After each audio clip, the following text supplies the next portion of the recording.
Come. So మనకు అక్కడ కనిపిస్తున్నదే పాలేరు reservoir. ఇది ఏ స్థాయిలో వరద వస్తున్నది ఆ గేట్ల నుంచి బయటికి చూడండి. అయితే ఏమో మరి వీళ్ళున్న చెప్తున్న సమాచారం గేట్లు ఓపెన్ కాలేదని కొంతమంది అంటున్నారు. మరి గేట్లు ఎందుకు ఓపెన్ కాలే? ఇమీడియట్గా గేట్లు ఓపెన్ చేసి ఉంటే ఆ పరిస్థితి ఉండకపోయి ఉండేదా, ఈ పరిస్థితి రాకపోయి ఉండేదా? సో మనకు కనిపిస్తున్న రిజర్వాయర్ అవుట్ఫ్లో అది. ఆ గేట్ల పైనుంచి ఇంకా కొంత పైకి వరద వచ్చిందట. సో వాళ్ళ గిన్నెలు, ప్లేట్లు ఇవన్నీ చూడండి. పాపం ఏమవుతారు మీరు? పలానా కొడుకు మీరు. అదే మీకు ఫోన్ చేసిండా? వేరే వాళ్ళు వచ్చేసారు సార్. అది ఓకే. ఎట్లా అంటే ఇదే పని చేసుకొని ఉండేవాళ్ళ? ఇదే పని చేసుకుంటారు సార్. అది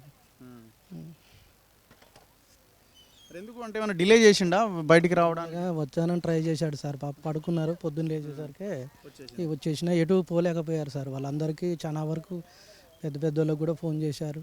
వాళ్ళు వస్తున్నా వాళ్ళతో బయటికి వెళ్ళే ప్రయోజనంలో ఈ ప్రాబ్లం జరిగింది సార్. అది ఇవన్నీ వాళ్ళయేనా?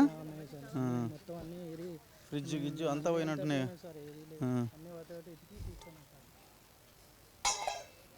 సో వాళ్ళందులో ఉన్న ఈ పని వాళ్ళంతా బయటికి తీసే ప్రయత్నం చేస్తున్నారు. ఎవరు మాట్లాడారు. సో ఇదే ఇల్లు కదా వాళ్ళు నిలబడ్డది. సో కొలాప్స్ అయిన ఏరియా ఇది. సో వాళ్ళు కట్టుకున్న ఆ నిలబడ్డ బిల్డింగ్ ఏదైతే ఉందో మీరు చూస్తున్న విజువల్లో వాళ్ళు నిలబడి దాదాపు ఉదయం 7 గంటల నుంచి, సో 5:30 నుంచి 7 గంటల వరకు ఇంట్లోనే ఉన్నారు. బయటికి వెళ్ళే మార్గం ఏమైనా ఉంటుందా అని వీళ్ళకి ఫోన్లు చేసుకుంటే ఇంకా ఫ్లో పెరగడంతో 7 o'clockకి వాళ్ళు పైకి వెళ్ళారు. ఏది బిల్డింగ్ పైకి ఎక్కారు. సో ఆ బిల్డింగ్ వాళ్ళు కొలాప్స్ అయిన ఏరియా ఇది. సో అది ఇల్లు ఇదంతా కూడా మీరు చూడండి. ఇది పిల్లర్స్తో కట్టిన నిర్మాణం కూడా కాకపోవడం వాళ్ళు ఇది కొట్టుకపోవడానికి ఈజీ అయిపోయింది. ఇక్కడ చూపించు పాష. సో ఇదే బిల్డింగ్ మీద వాళ్ళు నిలబడ్డారు. కానీ వరద వాళ్ళని దాటుకొని దాదాపు కొన్ని అడుగుల మేర ప్రవహించడంతో వరదలో వీళ్ళు కొట్టుకుపోయారు. డైరెక్ట్గా మనకి ఈ వరదలో కొట్టుకుపోయి మనకు అక్కడ హైవే కనిపిస్తున్నది.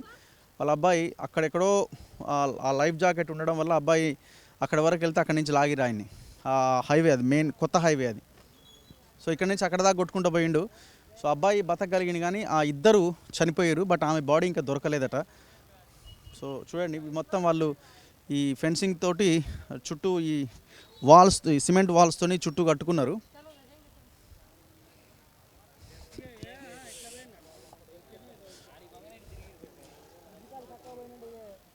ఇది లోపల బిల్డింగ్ ఇదంతా. ఇది ఇల్లే ఇదంతా.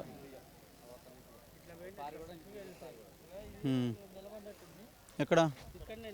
ఇక్కడ నిలబడ్డారు.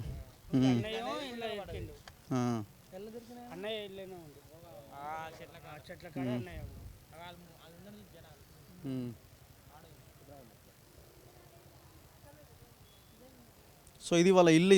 ఈ ఇంటి మీదనే వాళ్ళు నిలబడి ఉండే, కానీ ఘోరం జరిగిపోయింది. సో గవర్నమెంట్స్ ఇట్లాంటి వాటి ద్వారా 2-3 క్వశ్చన్స్కి ఆన్సర్ చేయాలి. అండ్ దట్టు నేర్చుకోవాల్సిన అవసరం ఉన్నది. ఎందుకు ఈ విపత్కర పరిస్థితుల్లో ఇట్లాంటి వాళ్ళని రక్షించడానికి ప్రత్యామ్నాయ మార్గాలు ఏమీ లేవా?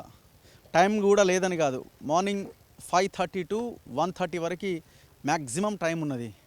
మరి ఎందుకు చేయలేకపోయినారు అన్నదానికి ఒకదానికి ఆన్సర్ చేయాలి. సరే వెదర్ సహకరించలేదని రకరకాల చెప్తున్నప్పటికీ ఎందుకు మనం ఆ దిశగా ప్రయత్నం చేయట్లేదు? టెక్నాలజీ ఆర్ సంథింగ్ దాన్ని ఇంప్రూవ్ చేసుకునే ప్రయత్నం చేయట్లేదు. అండ్ రెండవది, తక్షణమే గవర్నమెంట్ ఇట్లాంటి వరదలు వచ్చినప్పుడు నివారించడానికి ఏమైనా అవకాశం ఉందా? ఇన్ఫ్లో ఎందుకు పెరిగింది దాని మీద కూడా విచారణ చేయాల్సిన అవసరం ఉంది.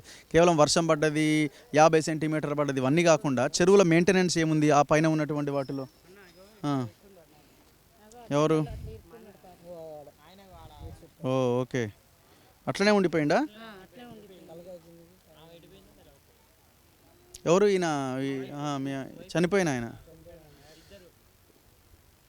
పాపం. ఆయన ప్రాణాలతో ఇందులో ఇరుక్కపోయినా వేరే ఉండేదేమో. అంటే ఈ పైనుంచి వరదలు వాటర్ వెళ్ళిపోయినాయి. బ్లడ్ కింద. సో ఆయన ఏజ్ కూడా పాపం పెద్దగా లేదు. 49-50 years లోపే ఉంటాడని అంటున్నారు. చిన్న వయసులో ఆయన ఇంత ఘోరమైన పరిస్థితిని చూడాల్సి వచ్చింది. సో ఇక్కడ ఆయన ఒక బ్రిక్స్ వ్యాపారం ఏదో చేస్తూ ఉన్నాడు. ఇల్లు కూడా ఇక్కడే ఉన్నది. పాపం ఇంతకు ముందు ఉన్న ప్లేస్లో ఉన్న ప్రాణాలు 2 బతికేయకపోతే బిజినెస్ పోయింది, కానీ ప్రాణం మిగిలి ఉండేది. సో వాళ్ళు వాళ్ళ ఉన్న ఇండ్లు ఆ భాగం ఎట్లా కొట్టుకపోయింది చూడండి, అక్కడ రెడ్ కలర్ పింక్ కలర్లో కనిపిస్తున్న అదొక పీస్ లాగా అటు కొట్టుకపోయింది. అంటే ఏ స్థాయిలో వరద వచ్చిందో మనకు అర్థమవుతున్నది. సో గవర్నమెంట్ ఇమీడియట్గా ఆ పిల్లలిద్దరికీ తక్షణ సహాయం చేయాలి. వాళ్ళ ఎడ్యుకేషన్కి ఎలాంటి ఇబ్బంది కలగకుండా చర్యలు తీసుకోవాల్సిన అవసరం ఉంది. పూర్తి బాధ్యత ఈ నియోజకవర్గ ఎమ్మెల్యేది, మంత్రి పొంగులేటి శ్రీనివాసరెడ్డిది.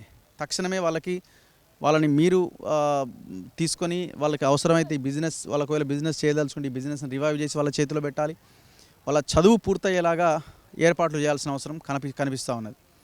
ఇది పాలేరు నియోజకవర్గం నాయకన్గూడెంలో జరిగిన భయంకరమైన విధ్వంసం, 2 ప్రాణాలకు సంబంధించిన ప్రాణాలు కోల్పోయిన దానికి సంబంధించిన విషయం. కెమెరామెన్ పాషాతో రఘు, మన తొలి వెలుగు.